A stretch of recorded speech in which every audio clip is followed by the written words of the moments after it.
آج کا مسئلہ نہیں ہے، 400 سال کا مسئلہ ہے کہ مسلمانوں کے ہاتھوں سے اقتدار، طاقت نکل کے غیروں کے ہاتھ میں چلی گئی ہے، اور مسلمان دنیا میں اگر زندہ ہیں، اسباب کی سطح کی بات کر رہا ہوں، تو ان کے سہارے پہ زندہ ہیں۔ ایک پاکستان کا مسئلہ ہی نہیں ہے کہ انگریزوں نے بنایا کہ کس نے بنایا، سعودی عرب کو کس نے یہ شکل دی ہے، اور مشرق وسطیٰ کا یہ نقشہ کس نے بنایا ہے؟ مسلمانوں نے بنایا ہے۔ اور کون کہتا ہے نقشہ تبدیل کریں گے؟ مسلمان پلان کر رہے ہیں کہ نقشہ تبدیل کریں گے مشرق وسطیٰ کا، تو جن کی دنیا ہے وہ کہتے ہیں کہ ہم تبدیل کریں گے نقشہ۔ تو اس بات کو سمجھ لیں، یہ پہلی حقیقت ہے۔ یہ نہ سمجھنے کے نتیجے میں ہم ہوا میں فائرنگ کرتے رہتے ہیں۔ مثلاً میں آپ کے سامنے رکھتا ہوں، ابھی ہم نے فتویٰ دیا ہے کہ جی فلسطین پر جہاد تمام امت مسلمہ پر فرض ہو گیا ہے۔ فتویٰ کیوں دیا ہے؟ یہی فتویٰ بنتا ہے، اس لیے دیا ہے۔ دیکھیں نا کتابوں میں کیا لکھا ہوا ہے کہ ایک علاقے کے مسلمان اگر مغلوب ہو جائیں تو ان پر جہاد فرض عین سب پر فرض ہو جاتا ہے۔ وہ اگر کفایت کر جائیں فبیا، نہ کر سکیں تو ان کے پڑوسیوں پر بھی فرض ہو جاتا ہے، جائیں پہنچیں ان کی مدد کو۔ وہ کفایت کر جائیں تو بھی اچھا، نہ تو پھر ان کے پڑوسیوں پر کرتے کرتے کرتے کرتے کرتے کرتے پوری دنیا کے مسلمانوں کے اوپر فرض ہو جاتا ہے۔ یہی لکھا ہوا ہے نا کتابوں میں۔ اب اسی کی بنیاد پر فتویٰ آ گیا۔ زمینی حقائق کیا ہیں؟ مجھ پر فرض ہو گیا ہے، میں جا ہی نہیں سکتا۔ آگے ایران ہے، شام ہے، پتہ نہیں جانے بھی دیتے ہیں یا نہیں جانے دیتے۔ تو اب آپ سوچیں اس بات کو کہ یہ زمینی حقیقت ہے کہ مسلمان امت موجود نہیں ہے۔ 58 ممالک ہیں مسلمانوں کے جو قومیت کی بنیاد پر ملک بنے ہیں، اسلام کی بنیاد پر ملک نہیں ہیں۔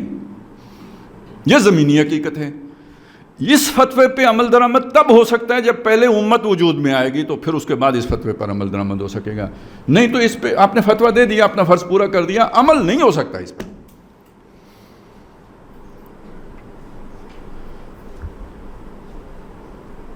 ہر عاقل بالغ آدمی شادی کرے، لازم ہے اس پر، لیکن وہ عاقل اور بالغ جو ہے، بالغ میں آپ صحت مند بھی شامل کر لیں بے شک، تو وہ جو عاقل اور بالغ ہے اس کے پاس گھر ہی نہیں ہے، اس کے پاس کوئی وسائل ہی نہیں ہے، تو قرآن بھی کہتے ہیں نا کہ وہ انتظار کرے، صبر کرے۔ تو وہ اصول اپنی جگہ پہ، اس کا فیزیبل ہونا اپنی جگہ پہ۔ اللہ نے ایک کام فرض کیا ہے، کر سکتے ہو یا نہیں کر سکتے ایک دوسری بات ہے۔ تو اسی طرح کا معاملہ اس فتوے کا بھی ہے۔ اگر آپ کو یہ سارے حالات واقعات نہ علم میں ہوں تو پھر یہ کہ اس کی بنیاد پر آپ کنفیوژن میں رہیں گے، جیسے بہت سے لوگ ہیں۔ اس میں ایک بات اور شامل کر لیں، آج کا وارفیئر وہ نہیں ہے جو جب یہ فتوے مرتب ہوئے تھے تو اس زمانے میں تھا۔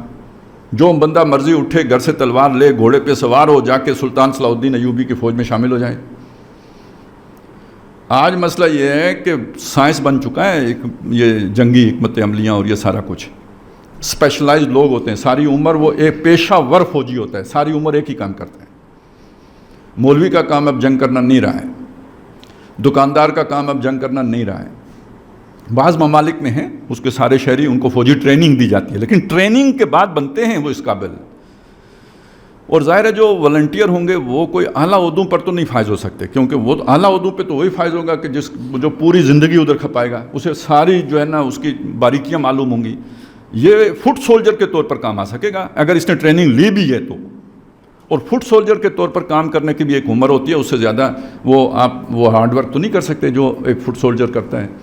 ان ساری چیزوں کو ذہن میں رکھتے ہوئے اب دیکھیں نا کتنی دنیا بدلی ہوئی ہے جس میں کہ ہم رہتے ہیں۔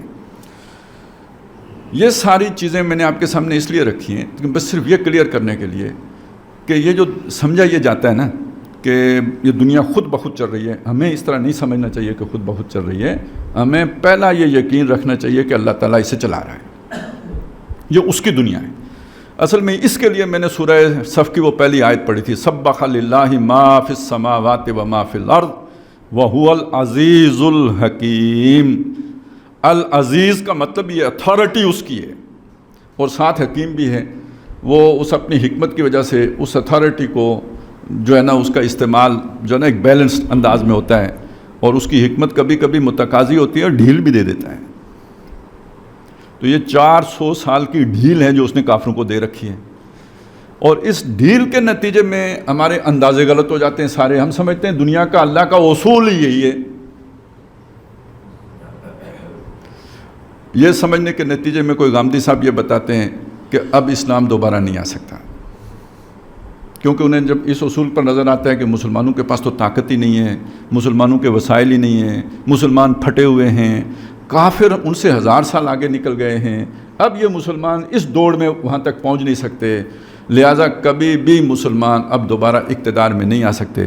تو انہوں نے اس بات کو کہنے کا ایک بڑا سیٹل انداز اختیار کیا ہے کہ اللہ تعالیٰ نے یہ تقسیم کی ہے، ایک دور تھا جو ہے نا ان کا تھا، حامیوں کا تھا، پھر اس کے بعد ایک دور آیا جو ہو گیا ان کا، یہ کیا ہے، سامیوں کا آ گیا، اور یہ جو دور ہے نا یہ یافسیوں کا دور ہے۔ تو اب قیامت، اور یافسیوں ہی میں یاجوج ماجوج تھے، اور یاجوج ماجوج فسادی ہیں، اور قیامت اس وقت آئے گی جب فساد عام ہو جائے گا، تو اس کا مطلب ہے آخری دور یاجوج ماجوج کا ہوگا اور انہی کا ہے۔ لہٰذا مسلمان کریں چھٹی، نماز روزہ کیا کریں، تزکیہ اپنا کریں اور آخرت کا فکر کریں۔ اب کوئی اسلام دوبارہ آنے کا امکان، چھٹی ختم شد۔ یہ انہوں نے پوری لائن ڈرا کر لی ہے۔ غلط فہمی پیچھے کیا ہے؟ میں شرارت نہیں کر رہا، غلط فہمی کر رہا ہوں، آپ کیوں پریشان ہو رہے ہیں؟ غلط مغالطہ وہ یہی ہے، حالات و واقعات اسباب کی سطح پہ آپ وہ اس علم سے ہٹ کر جب آپ دیکھیں گے تو یہی نظر آئے گا۔ تو اب میں آپ کے سامنے یہ بات رکھنا چاہتا ہوں کہ وہ علیم حکیم کے ساتھ قدیر بھی ہے، وہ العزیز القدیر بھی ہے۔ اچھا جی، وہ جو قادر ہے اور عزیز ہے، یہ اس کی حکمت تھی کہ اس نے یہ بیچ میں یہ 400 سال کی رات لائی ہے۔ اب وہ دن اور رات کا فرق آپ ذہن میں لے آئیں جو سورہ مدثر اور سورہ انشقاق کے حوالے سے میں رکھتا رہا ہوں آپ کے سامنے۔ دن کون سا ہے؟ نبی صلی اللہ علیہ وسلم کا دور، اس سے پہلے بھی رات ہی تھی۔ کلا والقمر واللیل اذ ادبر والصبح اذا اسفر انہا لاخدی الکبر۔ یہ محمد رسول اللہ صلی اللہ علیہ وسلم کی بعثت بہت بڑی خبر ہے۔ اس سے پہلے نبوت کا جو ہے نا وہ چراغ چاند کی مانند تھا، اب یہ صبح ہے جو طلوع ہو گئی ہے۔ یہ 1000 سال کا دن ہے، اور 1000 سال آپ کو معلوم ہے قرآن مجید کی تقویم میں ایک بہت اہمیت رکھتا ہے، احادیث میں بھی اس کا ذکر آیا ہے، اور تورات میں بھی ایک ذکر ہے کہ جب نبی صلی اللہ علیہ وسلم کی بعثت ہوگی تو اس کے 1000 سال کے بعد پرانا سانپ یاجوج ماجوج کے لشکر لے کے قدسیوں کے شہروں کو فتح کر دے گا۔ تو یہ ہے وہ دور جب مغربی اقوام کا غلبہ ہوا ہے۔ یہ والی بات جو میں نے کہی نا، غامدی صاحب بھی بیان کرتے ہیں۔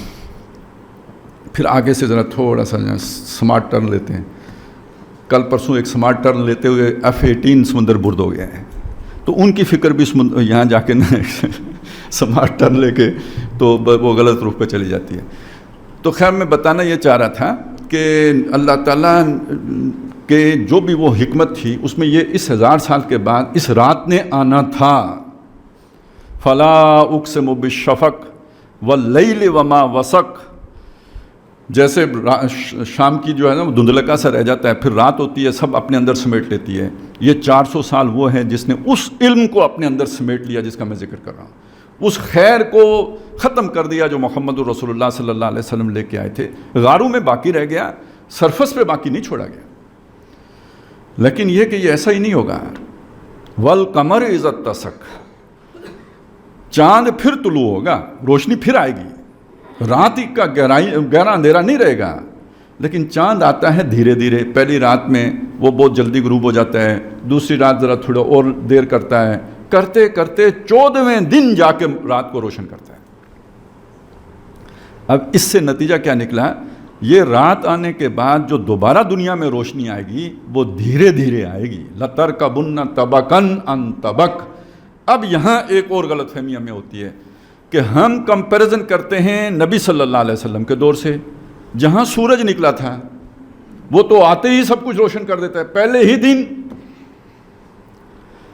قرآن ہمیں یہ سمجھا رہا ہے اب جو روشنی آئے گی وہ دھیرے دھیرے آئے گی۔ اب فرض کریں میرا دور ہے، دیکھیں 1000 سال اگر آپ ذہن میں رکھیں تو ایک رات ایک آدمی کی زندگی کے برابر ہو گئی نا۔ مجھے وہ دور ملا کہ جو ہلال کا تھا، یعنی پہلے دن کے چاند کا تھا، تو میں تو جتنی بھی ایفرٹ کر لوں گا وہ مغرب تک کی روشنی پھیلا سکتا ہوں نا، 14ویں کی چاند تو نہیں طلوع کر سکتا۔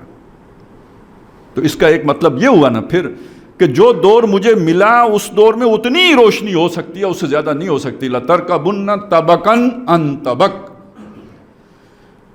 اب اس دور میں ایک تو ہے فرد اور ایک ہے کوئی ملک یا کوئی امت، وہ اب اگر جب دوبارہ اللہ تعالیٰ عروج دے گا تو بنتے بنتے بنے گی، ایک دم نہیں بن جائے گی، سٹیپ بائی سٹیپ بنے گی، دھیرے دھیرے بنے گی.